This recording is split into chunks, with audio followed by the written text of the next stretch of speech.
Welcome back to the channel, everyone. Today, unfortunately, I'm under the weather and I'm not feeling so good, so I'm gonna let the kids run the video today. I'm just gonna hold the camera, and I think they've got some interesting stuff going on out at the blacksmith shop. So let's take a walk out there and see. As you can see, my shop here is in complete disarray, but this is what we're going to be doing today. I'm going to forge out a few knives. I've already got one of them almost done. I got two others. My brother's going to mess with railroad spike or something. So, and yeah, let's just get right to the video. How hot is it in there, do you know? About 1,800 degrees. Woo! What kind of knife is this that you're making? This is a cleaver.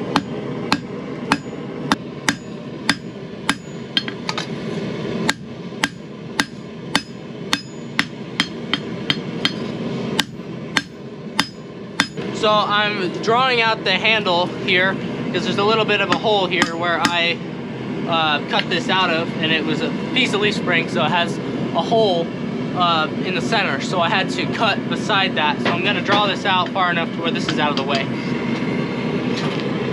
And we're talking like leaf spring off a truck? Yep. Oh wow. Oh, there's a couple chunks right there. Yep.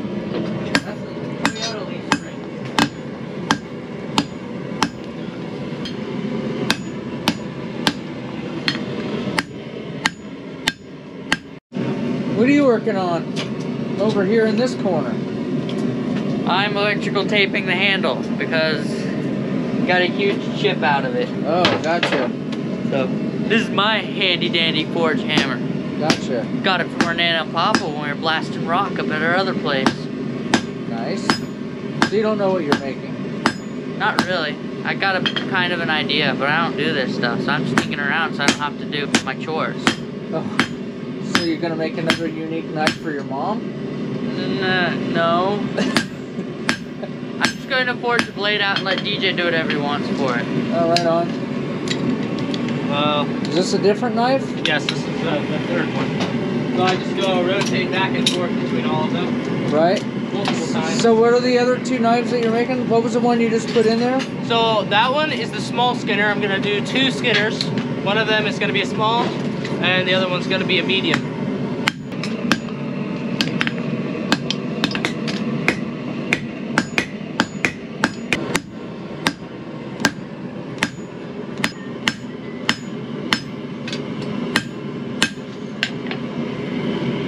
So how long does it usually take to forge out a knife like that?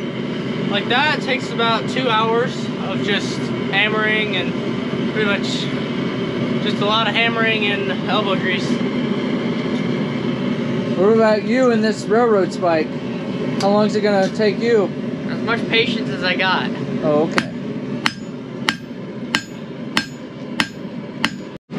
Now that I got the blade forged out, I'm going to flip the metal around and stick it in backwards to forge out the handle.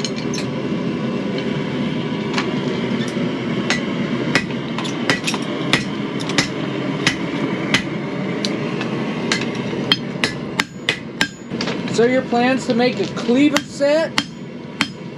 No, Or just individual meat cleavers? I'm just planning to make it individual because that way I can make more for each knife. So do you use your hammer in both hands? Do you switch after a while? Does your arm get tired of beating, or? Nope, I'm right-handed, so I'll just use my right hand the whole time. Right?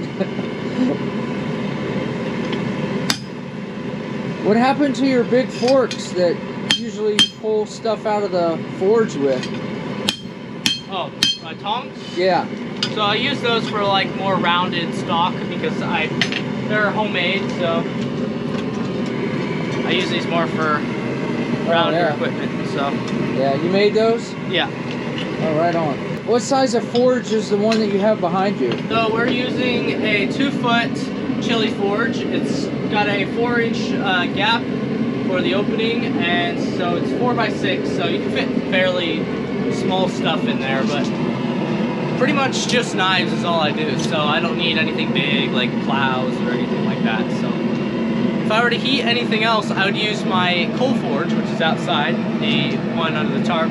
It's just an old-fashioned hand crank. That's what I used to use. Now I upgraded to this, and I like it, so.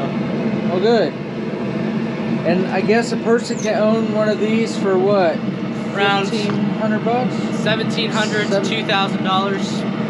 That's Right. a fair price for something of this high quality. Nice. So in here in this space is all of his tools, his drills, drill press, vise, air compressor.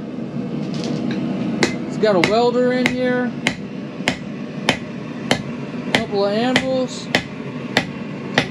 all in a 12-foot by 12-foot shed that we actually built this past summer. It's not all the way completed, but for the most part, it is functional for him.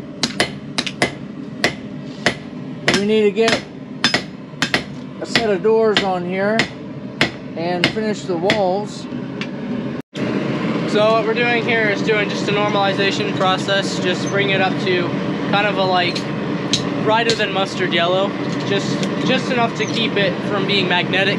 So when you drill holes in this metal, you want it to be as soft as possible, and that's what that does. It makes everything soft. All the molecules come together nice and slow. So you pull it out. Not quite ready. So what we're looking for is about like this color right here. Alright. Then once it's about there, we're going to pull it out and just let it air cool. Are the cookies almost done? Almost. I'm ready for cookies. Yeah, right? I can do it for cookies. You always can do some cookies.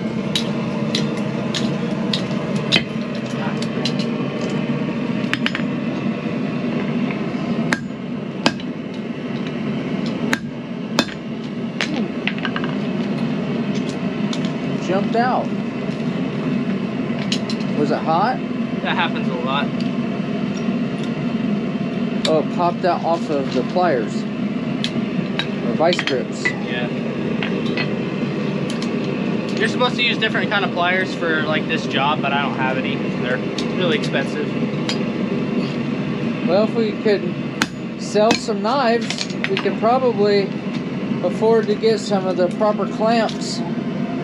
But you know what? I'm sure they didn't have these proper clamps back in the olden days when they were making horseshoes for horses. I think they did. Yeah? Would they Yep. just make them?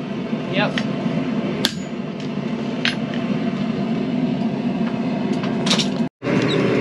So this is about the color we want.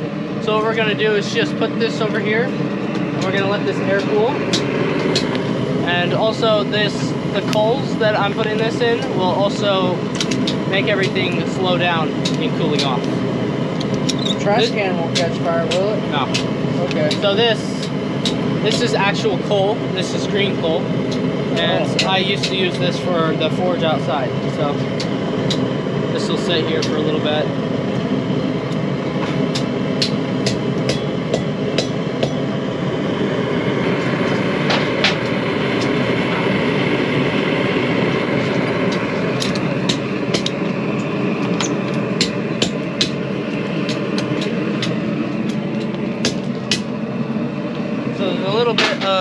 Discoloration right here. This is just the scale on the surface. You want to scrape that off so that the least amount will pop off, because when you hit it, it's going to shatter. Oh yeah.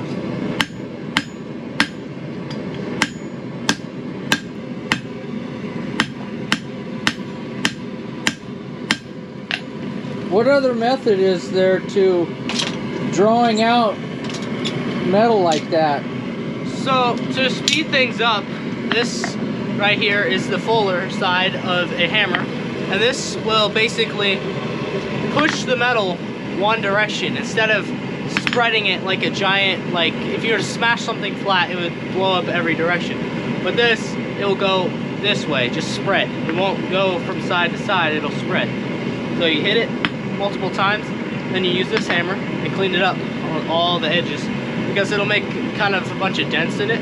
but you're supposed to use this and then clean up all the damage. So the middle here will try to pinch shut if you hammer on the outside. So what I usually do is I start in the middle and push out, so it kind of muffins out at the end here. Because most people go like this, and it pushes that, and it pinches it at the end. But we don't want to do that, so we're just going to forge all down the middle. And then once it's thin enough to where it's more mushroomed out at the end, we'll shape it to whatever we want it to be. Okay. So basically you just keep rotating these 3 knives until you get them all done today. Yep, now it's just 2. The third one's pretty much done. So let's see, is your brother catching himself on fire yet? Not yet. Right. Looks like you've dropped your steak. Still looks like a steak. It is a steak. Oh, it's getting flattening out a little bit. Alright. Pliers keep breaking. Oh, you get to use all the old stuff, huh? No, I just use what I got. Oh, okay.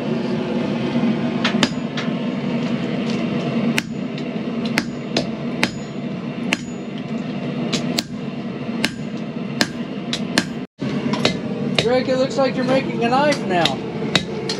Kinda. Making a butter knife? I don't honestly know. I did something wrong. You did something wrong? Yeah, and I don't know what. I'm thinking it's because you don't beat on it hard enough. No, I just got the blade too crooked.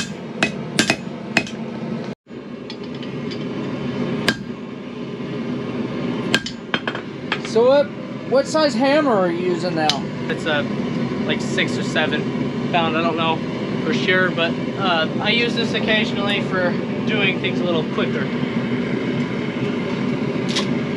Because if a 3-pound hammer doesn't do it, that one will.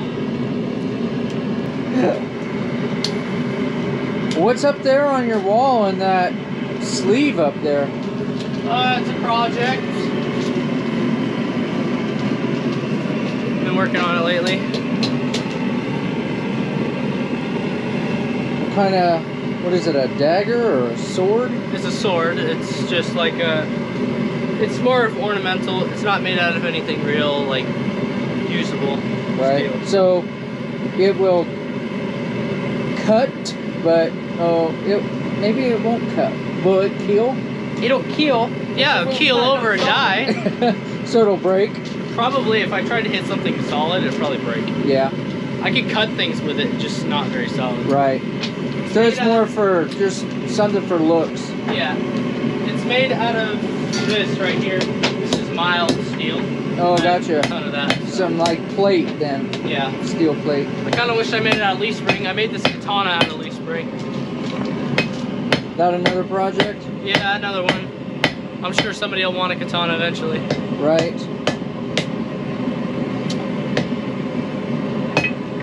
Alright, well, I'm gonna get out of your hair and maybe you can show me those when you got them all forged out and I'll put them on here for you. Okay. Alright. Thanks for educating me on your propane forge. You're welcome. See you guys later. So it looks like we got everything finished. We got like a small hunting knife, kind of like a medium, about the same, a cleaver, and then a pointed nose cleaver, and then we got ourselves a little like filleting knife slash like steak knife. So we're gonna grind these up later on and then make a bunch of knives out of them. Nice. If you want to see more forging or anything more educational, please drop a comment down below. Make sure you guys like, subscribe, and see you guys later.